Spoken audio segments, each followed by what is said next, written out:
अल्लामा मोहम्मद इकबाल रहमतुल्लाह अलैह फरमाते ने, इकबाल बड़ा उपदेशक है, बातों में मन मोह लेता है, गुफ्तार का गाजी बन ही गया, किरदार का गाजी बन न सका।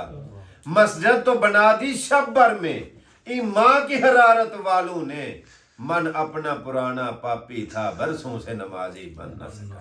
गल ए वे असी इत्थे लैण की आए हैं, साडा मकसद की, रोटी खाना, कपड़े सवाना, सर्दियां आ गई तो कोटियां स्वेटर ले लिया, दस्ताने टोपियां ले लिया, ठंड जो आ गई तो गर्मियां आई तो टवीरा ले लिया, काटन ले ले। यही काम है ना साडा। खा पी लिया, कपड़े छकड़े चंगे पा ले, खेड़ी छेड़ी चंगी पा ले, पफ शफ वाह लिया, भूंडी झुंडी ला ले। भूंडी के नाम तो वाह राजी होंगे, मतलब वाह ना टोर टप्पा बन गया, ब्याह हो गया, बच्चे हो पे, उन्होंने पढ़ान लिखान लग पे, वो थोड़े थोड़े वड्डे होए, उन्होंने फिर ब्याहन व्यूहन लग पे, उन्होंने घर जिहड़ा ना अड्डो अड्ड बनान लग पे, वो अगों ब्याह करते ते उन्होंने जाने खिडान लग पे। इसे काम ही आए हैं, करने आए हैं, वो करते तो यही आ ना पे, आए केड़े काम सा।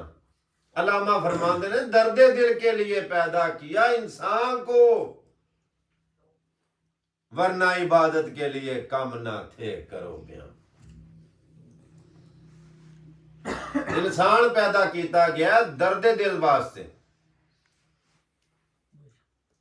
जेड़े बंदे दे दिल दे विच दर्द ही नहीं, एहसास ही नहीं, वो बंदा इंसान कहलान दा हकदार ही नहीं। बाबा जी इशफाक रहमतुल्लाह अलैह फरमाते ने, इंसान अशरफुल मखलूक है। मिसाल के तौर दे उत्ते पहला उन्हों का कौल पूरा करना तो फिर अगली मिसाल तुहानूं देना। फरमाते ने, अपना दर्द ते जानवर भी महसूस करते हैं। कोई मझ है, गां है, खोता है, घोड़ा है, लेली है, बकरी है, कोई भी जानवर है, उन्होंने सट लगती है तो जो वो दर्द महसूस करता है तो वो अपनी ही दर्द महसूस करता है, दूजा नाल दा बजा जानवर ओदी दर्द महसूस नहीं करता। क्यों? वो डंगर ने। इंसान अशरफुल मखलूक है,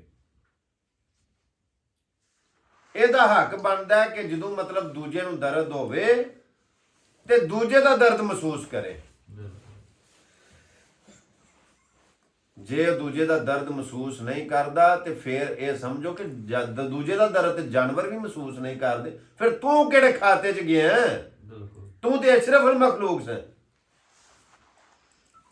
और यार, खाना, बच्चे पैदा करना, रोजी रोटी की तलाश च निकल जाना, जानवर नहीं करते। ए सवेरे सवेरे उठन वाले तुसीं वेंदे हो, असीं वेंदे रहने आ, कावां दियां डारां, चिड़ियां, लालड़ियां, सारे मेरा मतलब डारां दियां डारां अपनी रिजक की तलाश वास्ते जाते हैं। अपने बच्चों भी लिया के चोग उन्होंने दे मूँह दे दाना पाते हैं।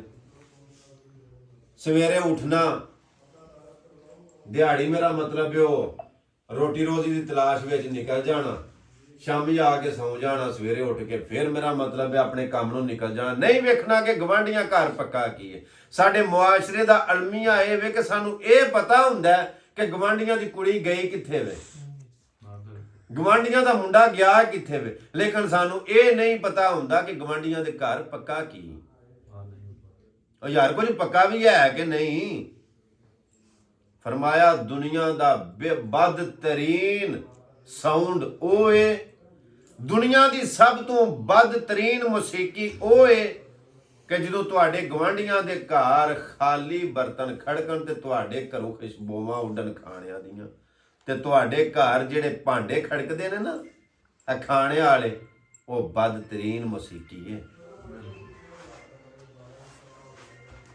वो दूजे नंबर ते अल्लामा मोहम्मद इकबाल रहमतुल्लाह अलैह फरमाते ने, इकबाल बड़ा उपदेशक है, बातों में मन मोह लेता है, गुफ्तार का गाजी बन ही गया, किरदार का गाजी बन न सका। मस्जिद तो बना दी शब भर में, ईमां की हरारत वालों ने, मन अपना पुराना पापी था, बरसों से नमाजी बन न सका। वाह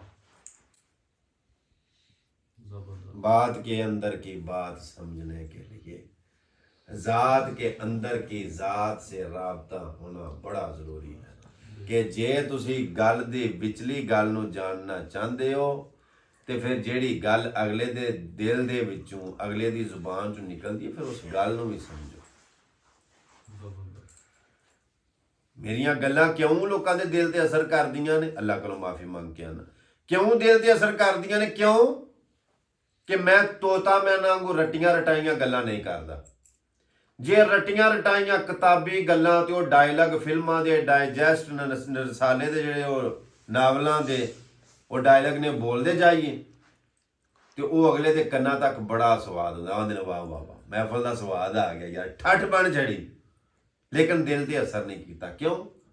उन्हें रट्टियां रटाइयां गल्लां बोल छड़ियां, सुनन वालियां ने रट्टियां रटाइयां गल्लां सुन लईयां, ना सुनाण वाले ने दिलों सुनाइयां ते ना सुनन वालियां दिलों सुनाइयां। वो झट के महफल मेरा मतलब जम्मी, वो किते वो शाहर ही टुर गए ना तो उन्हें तकरीर की तो लोगों सवेरे आख्या बल्ले बल्ले बल्ले भाई शाहर ने ठठ बन दी रात मैं ना स्वाद आ गया। उन्हें आख्या शाहर आख्या की सुन, आख्या इस गल का नहीं पता, उन्हें स्वाद उन्हें आख्या कोई समझ गया, उन्हें आख्या नहीं समझ नहीं आया, स्वाद आ गया मैं ना बल्ले बल्ले क्या बात महफल बन गई। ऐस मोबाइल का हॉटस्पॉट ऑन करिए ਤੇ ਇਸ ਮੋਬਾਈਲ ਨੂੰ ਅਸਾਂ ਕਨੈਕਸ਼ਨ ਦੇਣਾ ਤੇ ਫਿਰ ਇਹਦੀ ਵਾਈਫਾਈ ਆਨ ਕਰਨੀ ਪਏਗੀ ਜੀ। ਜੇ ਇਹਦਾ ਹੌਟਸਪੌਟ ਆਨ ਹੋਵੇ, ਡਾਟਾ ਵੀ ਹੋਵੇ, ਇੰਟਰਨੈਟ ਦਾ ਡਾਟਾ ਵੀ ਹੋਵੇ, ਹੌਟਸਪੌਟ ਆਨ ਇਹਦਾ ਕਰ ਛੜੀਏ, ਇਹਦੀ ਵਾਈਫਾਈ ਆਨ ਨਾ ਕਰੀਏ, ਕਨੈਕਸ਼ਨ ਹੋਈਏ ਤਾਂ ਨਹੀਂ ਕਿਉਂ ਜੀ? ਵਾਈਫਾਈ ਆਨ ਨਹੀਂ ਜਿਉਂਦੇ ਰਹੋ। ਤੇ ਜੇ ਇਹਦੀ ਵਾਈਫਾਈ ਨਿਰੀ ਆਨ ਕਰ ਛੜੀਏ ਤੇ ਉਧਰੋਂ ਹੌਟਸਪੌਟ ਨਾ ਆਨ ਕਰੀਏ ਤੇ ਫੇਰ ਕਨੈਕਸ਼ਨ ਹੋਈ ਜਾਂਦਾ ਨਹੀਂ ਹੁੰਦਾ। ਕਿਉਂ? ਹੌਟਸਪੌਟ ਬੰਦ ਜਿਉਂਦੇ ਰਹੋ। ਹਾਲਾਂਕਿ ਇਹਦਾ ਡਾਟਾ ਹੈ ਵੇ, ਇਹਦਾ ਇਹਨੂੰ ਚਾਹੀਦਾ ਵੇ। ਜਿੰਨੀ ਦੇਰ ਤੱਕ ਇਹਨਾਂ ਦੋਵਾਂ ਦਾ ਆਪਸ ਦੇ ਵਿੱਚ ਕਨੈਕਸ਼ਨ ਕਰਨ ਵਾਸਤੇ ਹਜ਼ਰਤ ਇੱਕ ਦਾ ਹੌਟਸਪੌਟ ਆਨ ਹੋਣਾ ਬੜਾ ਜ਼ਰੂਰੀ ਹੈ ਤੇ ਦੂਜੇ ਮੋਬਾਈਲ ਦੀ ਵਾਈਫਾਈ ਆਨ ਹੋਣਾ ਬੜਾ ਜ਼ਰੂਰੀ ਹੈ। ਜਿੰਨੀ ਦੇਰ ਤੱਕ ਦੋਵਾਂ ਦੇ ਇਹ ਕਨੈਕਸ਼ਨ ਠੀਕ ਨਾ ਹੋਣਗੇ ਉਨੀ ਦੇਰ ਤੱਕ ਦੋਵਾਂ ਦਾ ਇੰਟਰਨੈਟ ਨਹੀਂ ਚੱਲ ਸਕਦਾ। ਇਹਦਾ ਚੱਲ ਜਾਏਗਾ। ਚੱਲ ਜਾਏਗਾ। ਮਿਸਾਲ ਦੇ ਤੌਰ ਦੇ ਉੱਤੇ ਅਗਰ ਹੌਟਸਪੌਟ ਵੀ ਆਨ ਹੈ, ਇਹਦੀ ਵਾਈਫਾਈ ਵੀ ਆਨ ਹੈ, ਅਗਰ ਇਹਨਾਂ ਦਾ ਕਨੈਕਸ਼ਨ ਕਰਨਾ ਤੇ ਇਹਨਾਂ ਦੇ ਕੋਈ ਨੰਬਰ ਹੋਣੇ ਨੇ, ਜੀ ਉਹ ਕੋਡ ਜਾ ਕੋਈ ਹੁੰਦਾ ਦੱਸਦੇ ਨੇ ਸਿਆਣੇ ਵੀ ਇਹਦਾ ਹੁੰਦਾ ਉਹ ਕੋਈ ਲਾਣਾ ਪੈਂਦਾ ਇਹਦੇ ਵਿੱਚ ਪਾਸਵਰਡ ਲਾ ਪਾਸਵਰਡ। ਜੇ ਇਹਨਾਂ ਦਾ ਆਪਸ ਦੇ ਵਿੱਚ ਨਾ ਲਾਈਏ ਵਾਈਫਾਈ ਦੇ ਵਿੱਚ ਹੌਟਸਪੌਟ ਦਾ ਪਾਸਵਰਡ ਨਾ ਲਾਈਏ ਤੇ ਫੇਰ ਵੀ ਕਨੈਕਸ਼ਨ ਨਹੀਂ ਆਉਂਦਾ। ਤੇ ਜੇ ਸਾਰਾ ਪਾਸਵਰਡ ਲਾ ਛੜੀਏ ਤੇ ਇੱਕ ਹਿੰਸਾ ਵੀ ਰਾਈਏ ਤੇ ਫੇਰ ਵੀ ਕਨੈਕਸ਼ਨ ਨਹੀਂ ਆਉਂਦਾ।